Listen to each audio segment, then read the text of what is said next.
Welcome to my spoiler review and spoiler and thoughts on Captain America Brave New World. I almost called it by the old title. Yes, so the review itself is going to have absolutely no spoilers for this movie. It will only be spoiling the MCU leading up to, not including this particular movie. The movie is rated PG-13, so will this video be. Yeah, absolutely love this movie, but I will be critical of it, as with most MCU things.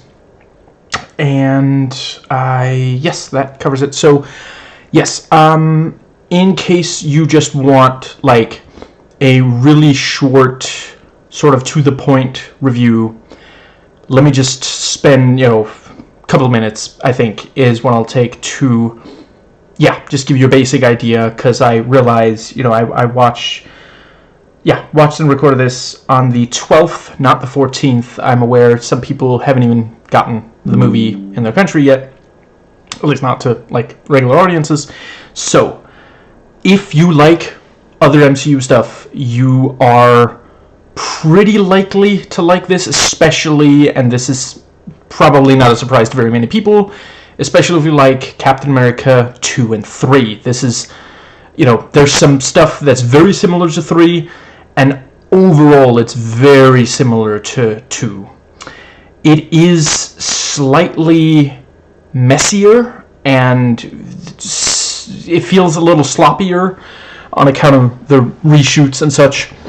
And, yeah, then those two movies, and at this point, I hope they get better at that relatively soon, because that does kind of describe a lot of the relatively recent MCU, shows and movies. So, yeah, it has things that none of the other MCU movies have. It delivers the stuff that we expect from one of these by now, more or less. And yeah, like, I'm really glad that I watched it in a theater. I think that more or less, yeah, so that's the really short, bare bones kind of thing.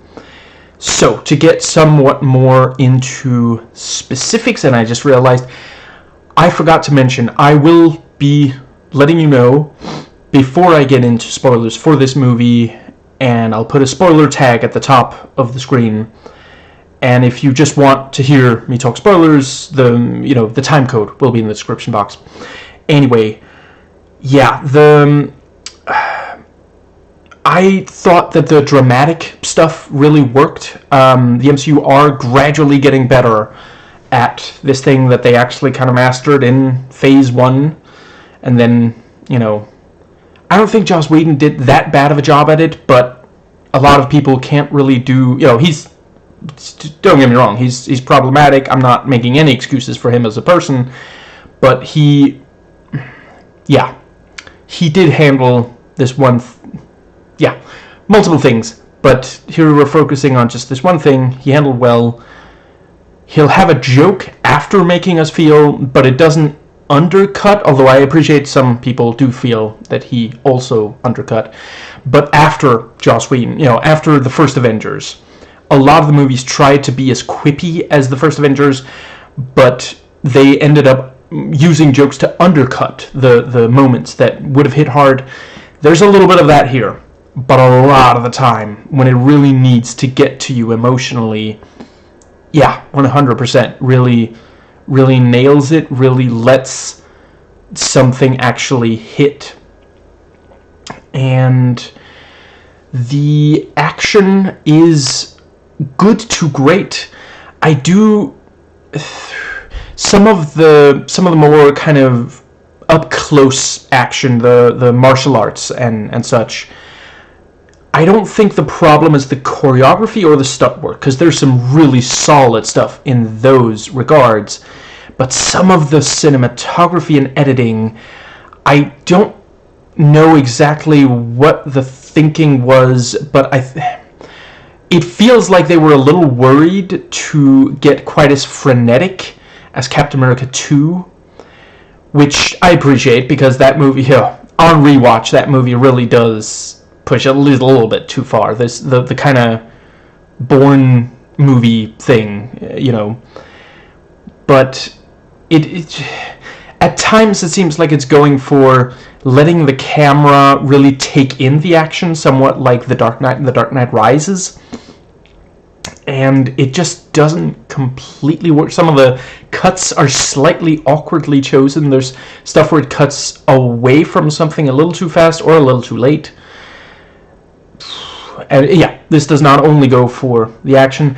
I think the stuff with flying and such is handled at least a little better, and that might be because a lot of it is, of course, special effects and such. And yeah, the movie has at least a little bit too much in the way of moving pieces. I don't think that there are really any of them that I felt like they should just completely get rid of, but there are some that don't end up contributing that much, and there is a little bit of the typical MCU thing going on of, we're setting up the next thing. And I do gotta say, some of what this one seems to be setting up, I'll watch it. I'm pretty dedicated to the MCU by this point, but I'm not as excited about that as the last couple of movies and shows, what they were setting up.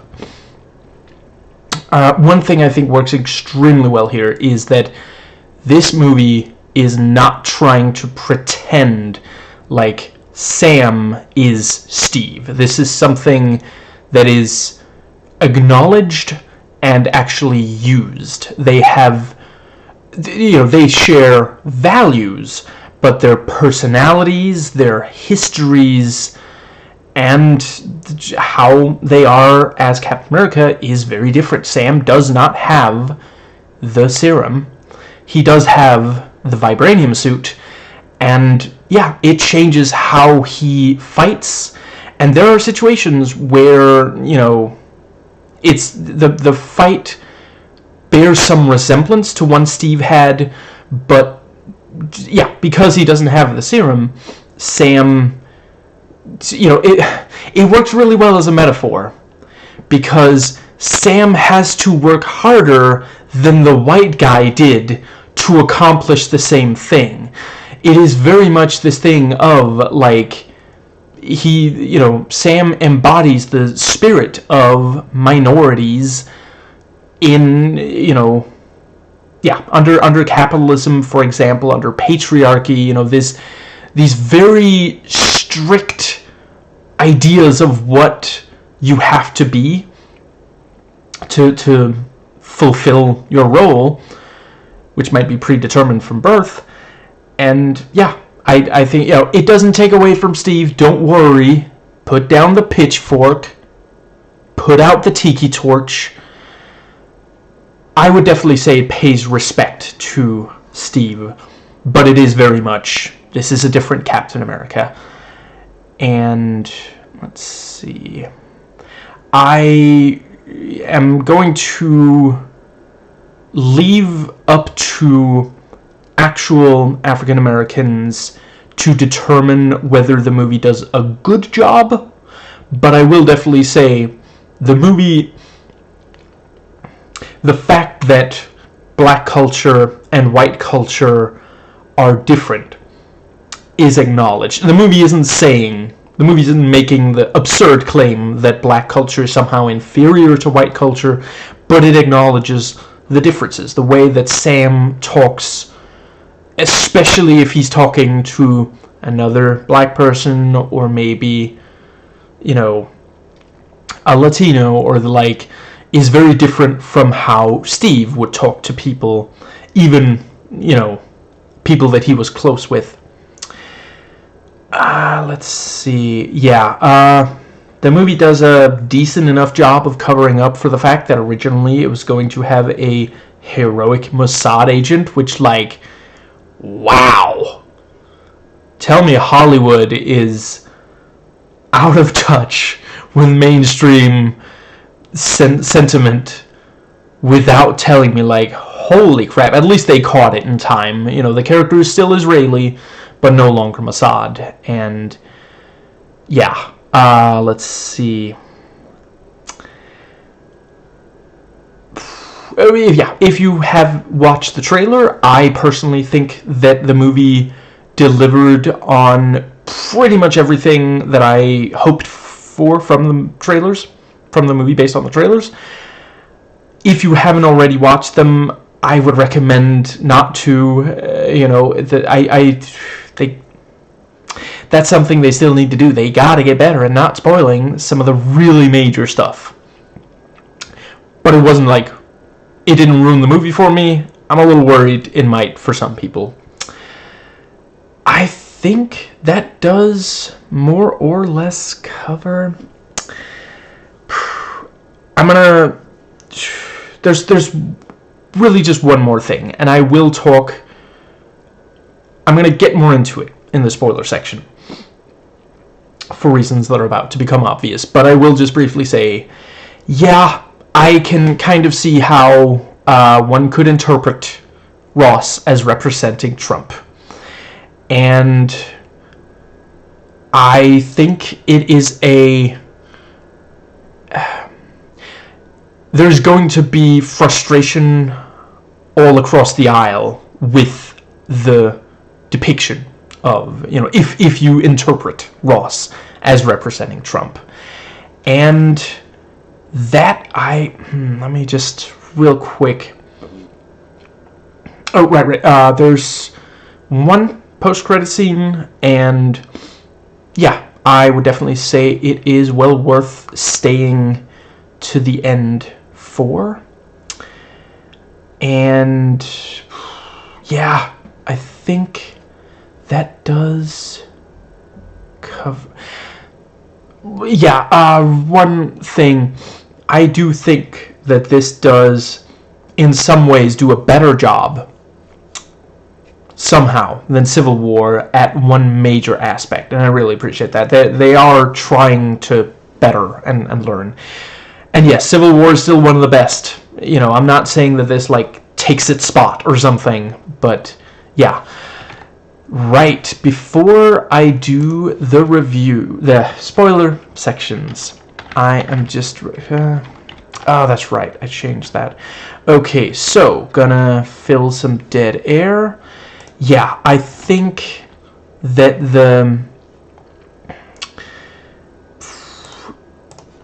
doing a terrible job of filling dead air.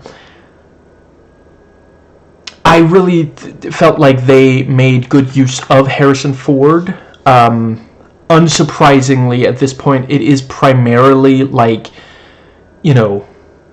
he does still do a good job acting.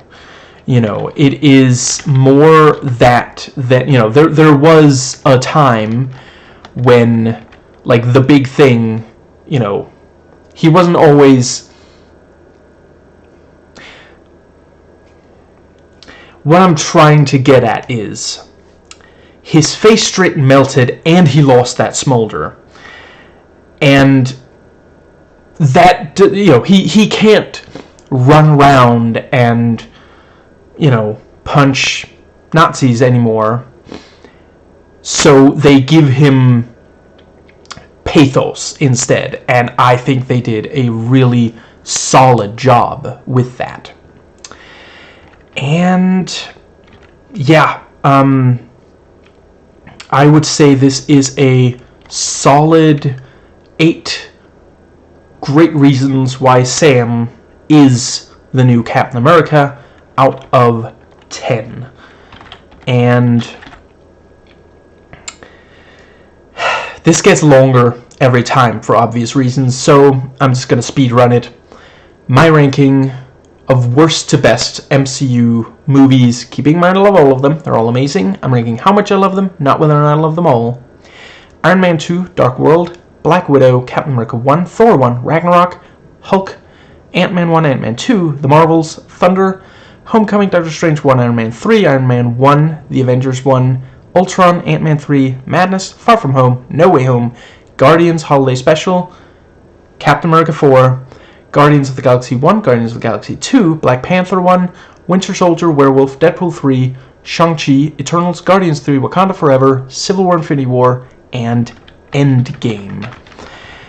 And let's see, just gotta make sure. There we go. Yeah, that is it for the spoiler-free section. So we are gonna get into the thoughts section. So once again, from here on out, I will be spoiling everything. So if you haven't watched the movie yet, please just make a note of where you got to in this video. Watch the movie. I really don't want to spoil this stuff for PBO. Yeah. So I'm not going to go over every single thing. In part the back pain, and various reasons. So I think that the start of the movie does a really good job setting up. Every so often, Captain America will do a government thing, but he and Ross still just barely get along.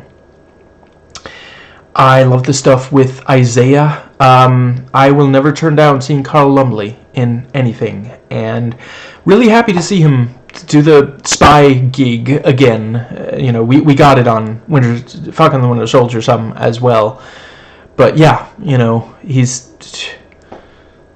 it's as good as when he is as good at it as when he was on Alias. They even do a Manchurian Candidate, a movie that I feel like he probably remembers the original, of that. In case he is listening, Mr. Lumbly, I am not calling you old. I'm merely acknowledging that time has passed. But yeah, just it was genuinely really fun to see him do the and I thought that the explanation worked really well, and the leader is definitely someone that I could see organizing this kind of thing even in captivity. I love the redesign. I'm really glad. I'm not gonna lie, I was a little bit worried, which is silly at this point because the MCU are so good at these redesigns. They either make it look like the comic and make it work by tinting the color or something, or they do a redesign. Because if in case you don't know, in the comic, let's see, from what I recall, I want to say leader, he's the one where the head goes much higher, or not much, but his head is like a head and a half tall, not just one head tall. That would not work here, so instead they just make the brain all gnarly and sticking out, which you see there's a small hole on the Incredible Hulk. Gamma infected blood runs down. He breaks the fourth wall and smiles. He really does feel like he's been waiting for 15 years to do this. He is loving. Tim Blake Nelson is loving playing the leader.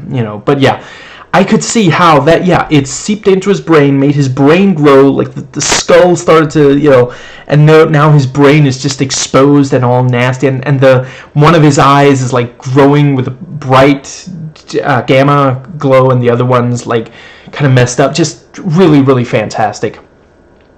And let's see, I think that, I thought that his, the motivation, I thought it worked. That for a while we are thinking, oh, he's gonna start World War III, but at the end of the day, no, he wanted to ruin Ross's legacy. He wanted to take away from Ross. There's a little bit of the Dark Knight's Joker going on. He just wants to prove that in this case it's one person, and he's he is going off the fact that, there is some ugliness in, Thaddeus. I guess I should stop calling him Ross, because Betty is technically also Ross, but yeah. Thad. Thad Radwell. No. Thad. Real quick. If we are to take him as Trump, I'm sure that MAGA will hate for example, that he ends up in prison. And I personally, I don't know that they're really trying to reference Trump. I get I'm not saying it's not funny, you know, red rage monster versus orange rage monster. They both take pills, you know, to keep them going. Both of them are overwhelmed when, you know, the shit hits the fan. You know, there's definitely some similarities there, you know.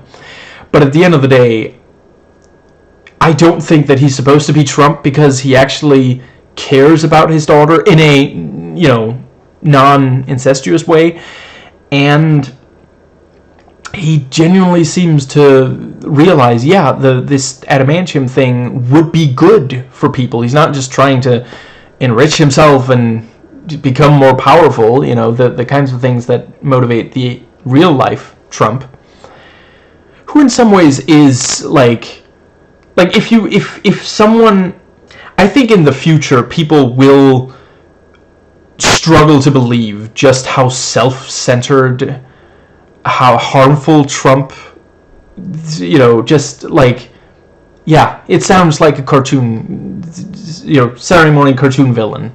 It sounds like the kind of things you tell children to, you know, don't be like Trump because, you know, look at all the terrible stuff that, yeah. But yeah, this thing of, you know, Ross, you know, promised a pardon for, you know, and then 5 months later still hasn't happened, so, you know, Sam sets this whole thing in motion. You know, see, it's unreasonable for Thad Trump to have expected him to participate in January 6th since he was in prison, but, you know, Trump isn't reasonable, and he didn't participate. He didn't even try to kill a cop, and now he expects a pardon. Just, yeah. He's not made of pardons. Well, okay, he is made of pardons, but they're really primarily for really terrible people, and I'm just not sure that Sam, you know, before what he does in this movie, was quite terrible enough for Trump to yeah, go all in on that. Now, let's see. I really love the vibranium suit. I like how, like, they set up fairly early on. You know, he can, like the Black Panther suit, the suit can, you know, release the energy that it's stored up, and that's how he stops Red Hulk, which makes a lot of sense because it pretty much does take a Hulk to stop a Hulk. And I love, there's a lot to love about the fight itself. I love that the conclusion of the movie is not World War III, or, you know, almost World War... Like, Red Hulk was not going to start World War III there at the end. But Sam and Thad have been at odds. I don't know, 10 years, going on 10 years, you know, so having the two of them, and having, you know, Sam's superpower, I've said this in other videos talking about him in the MCU, his superpower is his empathy, his ability to relate to people who have trauma and actually resolve, de-escalate, you know. Yeah, we've seen it in, you know, Falcon and the Winter Soldier, for example. And yeah, he, you know, it slows down Red Hulk to release the energy from that's stored up in the vibranium, but ultimately it is, you know, it's crucial that he point out, you know, that this is not what Betty wants. And yeah, I love that it is... Right, did I already say... Yeah, I love that it's not World War III, it's this much more personal thing. I really hope that... It's something we've seen a couple of times in more recent years from the MCU. I hope they keep it up. Not everything has to be the end of the world, you know. Sometimes, you know, we get that enough from Trump. right now in real life. So sometimes it's just good for this little personal thing where, yeah. Let's see. I love seeing a scary Hulk again. We haven't really seen that since Bruce got his under control. I guess, let's see, when was Hulk last scary? I guess Avengers 2, I think. I don't think we've had a scary Hulk since then. I don't really think the Ragnarok one ever got that scary. And I'm not saying it was supposed to. It's just really nice to get, yeah. And, She-Hulk, none of the Hulks got quite scary. Again, not a criticism. I don't think it would have really worked for that. It's extremely cathartic when Jennifer hulks out and, scares horrible men off. That was awesome. So, that wasn't really scary for us. But here, Red Hulk chasing through, it felt a lot like, remember Avengers 1? But they added some stuff to it also. But as he's running through, you got the cherry blossoms and Sam is flying away, Cap is flying away. Just, that was fantastic. Let's see. Yeah. And I did a little bit of research. Apparently in the comics, Captain America, though, I think that might have been the Steve Rogers incarnation of Captain America. But yeah, there have been fights between Red Hulk and Captain America, and it is the tactics are the reason that Captain America was at all able to hold his own, and that's what we see here as well. It didn't feel like they cheated, which was, of course, a concern with the fight. This is one of the things I meant about, the trailer. Obviously, I wasn't gonna. It's the end of the movie, so I wasn't gonna give away in the spoiler-free review. I wasn't gonna talk in detail about the fight, but yeah, it's actually the very end of the movie, and they do really deliver. I kind of wish they hadn't, at the very least, given away that the two of them fight, maybe imply that there is a Hulk in the movie, but the fact that we've known for months now, yep, Thad is gonna Hulk out, he's gonna be Red Hulk, and there's gonna be a fight between him and Cap. I don't know, maybe they were worried that otherwise not enough people would show up. Maybe they were hoping that a significant number of conservatives would pay for a theater ticket just to watch an old white guy beat up a young black man. I don't know. Now I think, happy, Black History Month. We should enjoy it while it lasts. I'm pretty sure Trump is going to try to do away with it. And I feel like there was some other, I think at first I wasn't sure how much Betty was going to appear. I think they did a good job. It didn't feel like, scheduling conflict. No, it made sense that, there's a call, 20 minutes before the movie ends, and then 2 or 3 minutes before the movie ends, she actually shows up in person. I thought that was right because they keep mentioning her. Both Thad and Sam keep bringing her up, keep talking about his legacy, Thad's legacy, how she feels about him, these various things. So for it to, there's the phone call, and then finally they spend some time, and this thing of he's like, I'm sorry, we can't take that walk, and she's like, maybe we just sit and talk for a little while. She's open to reconciliation, and also the fact that, on the phone, she does say, I should have called after the assassination attempt. She does acknowledge, the hurt so much that she couldn't quite, but she acknowledges that was a mistake, and he says, I love you, and she says, we'll talk later, or something like that. She doesn't say I love you back. She's not quite ready for that, but she did agree to a walk. It felt like a very emotionally intelligent depiction of this kind of, because there are a lot of, I think it's such a silly term, but adult children who struggle with their relationship with one or more of their parents, and it's something. It's important to go into it in media, because we're seeing a lot of people, a lot of parents who just won't accept that maybe they did something. Maybe it's not just their kid being selfish and, oh, there's a new generation kind of thing. And it's also important to acknowledge, it can be a really good thing to, sometimes, I'm not saying that the adult children who've cut off their parents are wrong, 100%. That is not what I'm saying here at all. But sometimes, before you get to the stage of cutting someone off, there's just a while where you don't really communicate with each other, and there it is important to consider, maybe, is this really what I want? And to be clear, that is what the people, the adult children who have cut off their parents, like the vast majority of them, at the very least, they did have that. They did go through that. I'm not telling them they have to. I'm saying, everybody else has to realize that's what that is. And yeah, they're not saying that things are perfect between them. By the end of this movie, things are not perfect between the Rosses.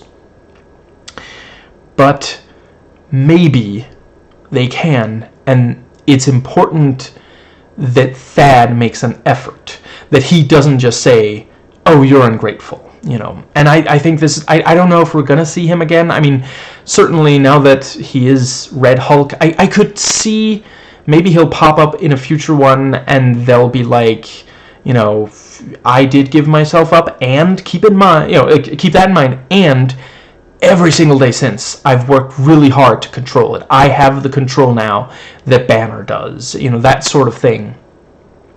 But hypothetically, if this is the last time that we see him, I think this is a good place to end it, because it is holding him accountable. He's done terrible things from the first movie we saw him in, but just saying, there's no hope at all also just feels kind of sad for a character that, to be clear, he was missing from the MCU for a while, but he's been in several movies by now, and yeah, it's the character, there is room for him to become a better person, so yeah, I think this would be a fine place to for it to be the last, and at the same time, I think I think they could do something in the future with him also, because he does, by the end of this one, they're like, oh, we're reforming the Avengers, which, I appreciate that they didn't jump directly into that after Endgame, because a lot of people, felt like, oh, that's the end, where, I always thought, oh, that's so cool that now they can do completely different stories now that, because it was such a satisfying conclusion for Steve and Tony and Natasha. Not quite as much, although I do appreciate, she was wiping out the red in her ledger. I think if the movie just spent more time grieving her, it practically, Tony is practically treated like Jesus, and she's just like, well, footnote. But if they are going to do more Avengers, and they are, I could see Red Hulk being a member, and you could have some friction, because, Sam is, if not ready to forgive him, at least close to it. I think there's some of the others who don't as much, drop a comment if this was the first MCU movie you watched, because I kind of be curious, because technically it tells you everything that you desperately need to know in order to follow it. Literally, I would pretty much defy anyone to point out something that they think we needed to know for the movie to make sense, that you would get from watching one of the other movies, that they don't mention or sometimes even show in this one. Anyway, if this was the first MCU movie you ever watched, please let me know. Was it just basically overpowering, or was it kind of cool that there was so much information to absorb? Because I could follow the new stuff, but if I hadn't remembered all the old stuff, yeah. Let's see. I think, right. Great chemistry between some of the I could watch Sam and Isaiah interact forever. let's see. Right, I love the first of the two climactic, not climatic, and it certainly wasn't anticlimactic, which means you're against weather. But the Navy scene, I really appreciated having two flyers that both used the wingsuit. That was a really cool way to add something brand new. And yeah, with multiple planes, multiple missiles, yeah, it was necessary to bring in several. And, you know, we have... I didn't really think they were going to kill off. Let's see. I'll look up his name real quick. I'm sorry, just all these names. I'm struggling. Joaquin. I didn't think they were going to kill him off, but I don't know, it still worked. The pathos did work. And that was also... I genuinely did feel bad for Thad throughout this movie. Let's see. And yeah, you know, if Joaquin was trying to prove himself Avenger worthy, yeah, this did a good job. And let's see. Yeah,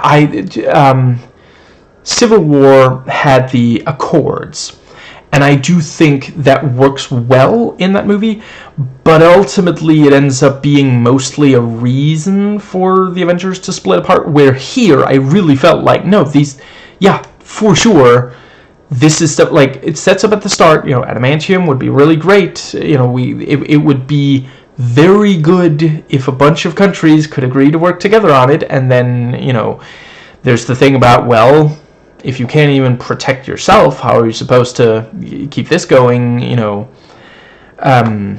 Let's see. Osaki didn't even show up. I think that speaks volumes. We'll join if you can get Ozaki to join, you know, so, okay, so now he has to make sure that, you know, and then you have the reveal that, oh, you were the one who paid Serpent, which it turns out that was Samuel, but Ross didn't want to admit, yeah, it was this guy that I kept in prison for 18 years because he was, you know, doing something I needed him to do. You know, that, yeah. Actually, the movie is in part Thad's gradual, you know, his path to being emotionally vulnerable with other people, including his daughter. You know, that has been part of his problem since we first met him in the MCU. You know, he just really struggles with that, and that's why he pushed her away in the first place. And she's still got the acting chops. It's like she's been doing this for like 30 years by now, I think. Like, I feel like I heard of... Wasn't she in something in the 90s? She did that thing.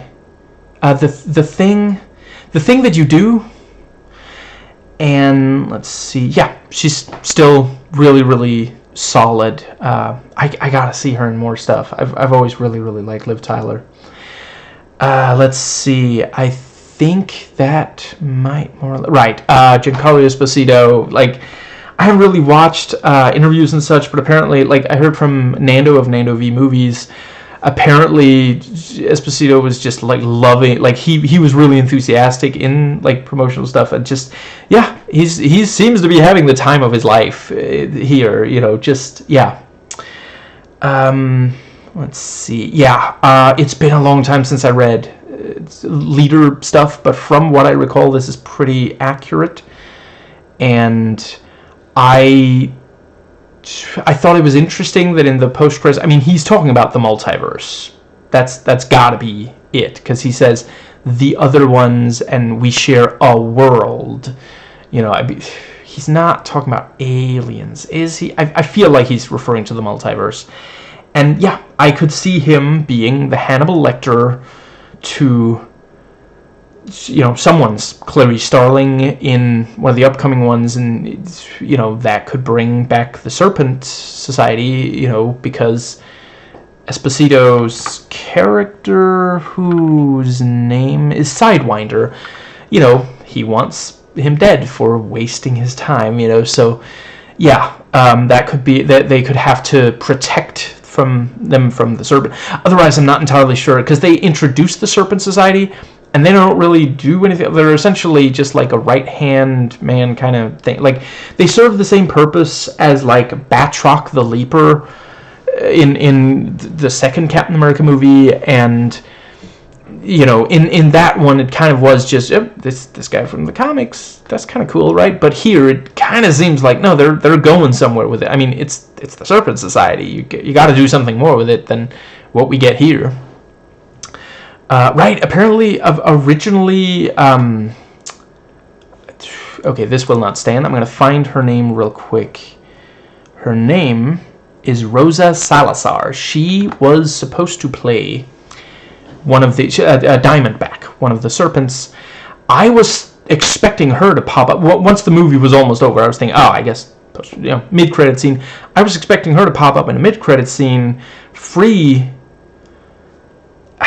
Esposito's character, and that he would be like, there's one stop before we gotta take out Samuel Stearns, or something like that.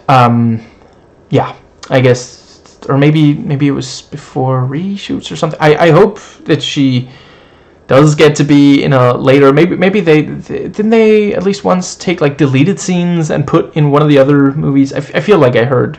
Or maybe I'm thinking of a different franchise, but anyway, I thought she did great as Alita Battle Angel. So yeah, I like to see her in more action stuff and other stuff as well. I've heard slightly mixed things about Bird Box, but yeah, at some point I probably will watch it. I do really like the concept, and yeah, some of the things I hear makes it sound great. I think that might be it. I feel like there's something, right? I thought it was really cool, this idea of those guards were not keeping Sam in, they were protecting him. That was a really clever, and this idea of your phone will flash, and the you hear the song and it triggers the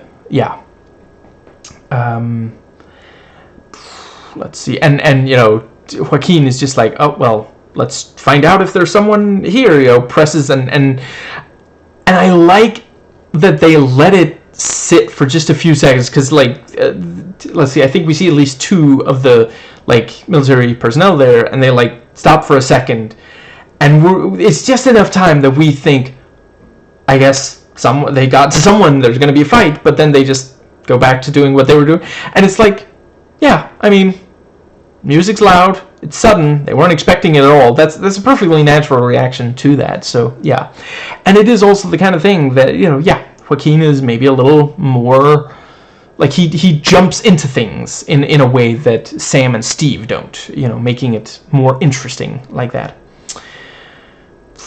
Let's see. I personally thought the MCU style jokes they did with Isaiah tended to work. And I especially liked Joaquin. He sees an old guy and he's like, what is this, orthopedic? You're gonna train me how to, you're gonna retrain me after I break a hip? Is that what it? And then he's like, oh, you're that. Oh, I'm such a big fan. Because that's youthful exuberance. I'd like to think I personally haven't done that, but I spent a lot of my childhood, my parents were practically middle-aged by the time they had me, so a lot of my childhood when they had company over, it was senior frickin' citizens. So I'm kind of used to, if you see an elderly person, you try to be respectful. You don't just make fun of the fact that they're old, so, but a lot of young people do. And I'm not saying I'm perfect or something, but yeah, that's a great little moment. And the thing about, okay, so Sam has to grab all three of them, and then he gets the first two, and then he loses the last one, and then at the end that's three. That was a great. Those. I think they might have been trying to recapture On Your Left. I think they largely succeeded. It felt like a great moment. And yeah, him. The thing with you got to remove the plastic from the. I wanted the plastic on the phone. And I don't know what was it, AirDrop, Dropbox, something like that. Just Yeah, and them hyping each other up in the limo was also great. You can't really imagine like Steve. Like if Steve had been in that scene, he would have felt really out of place. So that was a great, yeah. Right. They dropped MOP. That's hard for me to not love. Let's see. Needle dropped. That's what I meant.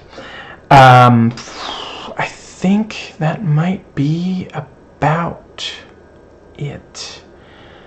I feel like there's... Right, I think the reveal on Samuel was really great. That at first he's always in shadow, and we just hear his voice, and Tim Blake Nelson has a very distinct voice, so... but then, he turns on the lights and we see it. And I also think, like, we see it a little bit more than, say, Darkman in the first Darkman movies, not as much in the second and third, where they really let us get used to it, which loses a lot of the effect. I don't think they overexposed him here. They got close, but they stopped short of it, and I really appreciate that. And at the end of the day, we don't see his face for a huge amount of screen time, and I really think that was the right choice. The MCU will sometimes show, like, we got a great look at, like, Thanos, for example. We got time to adjust to what he looks like, in part also because it's not so much about, oh, look how creepy and scary he looks, I think that might be everything. Right, I like that, some of the time Sam really has to improvise, that was one of the things where, like, Steve not quite as much. And then on the other hand, when he's suited up, he can fly into a missile and it'll blow up around him, and as long as he closes the suit, he'll be fine. Where Steve, like he survives the missile in Captain America 2, but with the shield, but that's also because they're like under they're in that little, I don't actually know what that thing's called, but yeah, he and Natasha jump down, he uses the shield, Sam can do that without having to jump down into something. I think that might... Yeah, I quite like that for a lot of this movie, when Sam and Joaquin fight someone, they're not bad guys, they're just being controlled by Sam. Like, they're at the end, it's not like they're gonna blow up those ships. They're it's necessary to de-escalate the situation, which again, Sam's specialty. Let's see. Ultimately, I don't think they used it quite... I wouldn't have minded if they used it just a tiny bit more, maybe one more instance, but the fact that, from, I don't know, a third of the way through, yeah, technically, if this bit of music plays, someone might be a sleeper agent, not even, yeah, and you'll have to flee or fight or something. I wouldn't have minded if they did it at least once more, but it did, I appreciate they used it when Sam is about to be arrested, and, Ruth is, like, trying to de-escalate the situation, music plays, and, yeah. I think that might... Yeah, I really appreciated the themes of solidarity and community. Sam doesn't do it alone, the MCU in general has, there's usually at least one person helping the hero, but yeah, it especially is important here, touching upon communities that need, well, community.